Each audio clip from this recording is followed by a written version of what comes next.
Hey folks, my name's Ed Trevors. My pronouns are he, him, and his. I'm an Anglican priest serving in the beautiful parish of Christchurch-Shelburne that sits on the ancestral and on the unceded territory of the Mi'kmaq people. Yesterday, I caught a video, an interview that Chris Cuomo did with a high school student and her mother on CNN. I'll include a link to it in the description.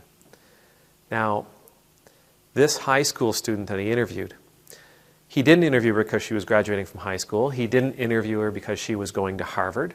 He didn't interview her because she won a prestigious award at her high school. He didn't interview her because she was voted most likely to become president.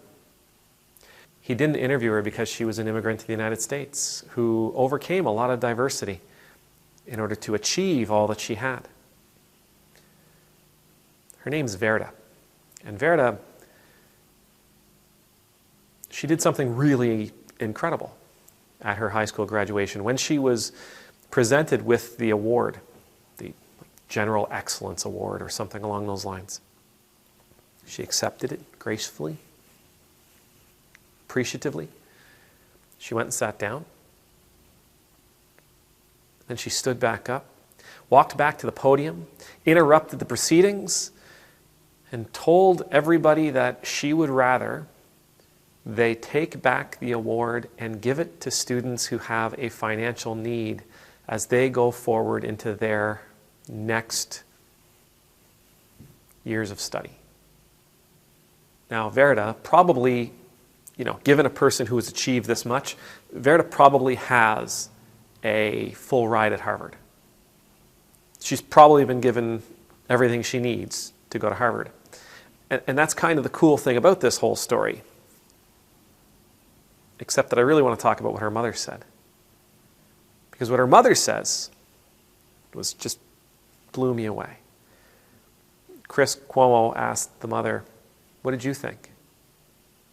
The mother says something along the lines of, "I'm looking at a mature woman up there on stage." And then she goes on to say, "My baby is ready for the real world. My baby is ready to take on the real world."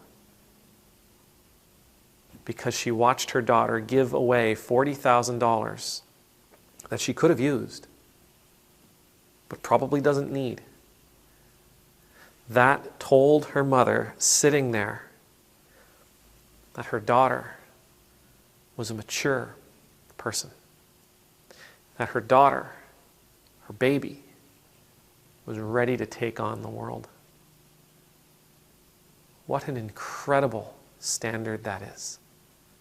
You see, for the mother to see that in her daughter in that moment, it must mean that her daughter exhibited what she needed to exhibit to her mother, to show her mother that she made it to a certain place in her life, that she'd achieved a certain standard. She'd become a certain type of person. And when her mom said that, "My baby's ready for the real world." And if those were the goals for her mother's name is Rosemary. If those were Rosemary's goals, if those were Rosemary's standards for maturity, for adulthood, for being ready, then that means, logically speaking, Rosemary must have been preparing Verda for that kind of a moment.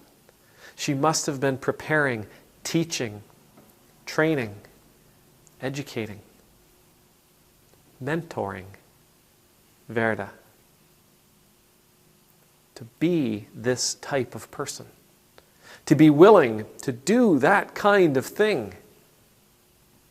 Don't get me wrong, it's not like she gave away everything. Again, she has a scholarship to Harvard. It's probably a full ride. She doesn't have any needs, and that's that's the point in this, isn't it? We're not taught anymore to take what we need and give the rest away. We're not taught to take what we need and leave the rest for others. Our understanding of gleaning is completely different than what it used to be. We take all we can. And when there's more available, we take it too. And even though we don't have room, even though we don't have a need, we are taught, well, you just keep getting it because rainy days may come. You keep getting it because you might need it someday. You keep getting it because everybody else is getting ahead. You need to get ahead too. That's kind of our social go-to mentality here in the West. It's not about needs. It's about fill your pockets. Get all you can. You got more than you need? Perfect. Build more barns. Which brings me to Jesus. Isn't this exactly what Jesus teaches us to do? Isn't this the exact mentality that Jesus asks us? We don't have to be poor. We don't have to be paupers. We don't have to walk around with nothing because we've given it all away. There's the recognition that we have what we need and everything else is extra. And it's in that everything else that we are able to offer others from our abundance, from our excess. We offer it to others so that they may have more, so that they may be lifted up. We offer it to others because we just don't need it. It cannot serve us any more because you don't need any more. I want to raise my kids like Rosemary. I want to be the kind of mom.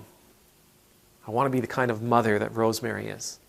I want to be the kind of parent that Rosemary is. I want to be the kind of uncle that Rosemary teaches us to be. I want to be the kind of minister, the kind of coach, the kind of friend, the kind of mentor that teaches the things that Rosemary taught her baby.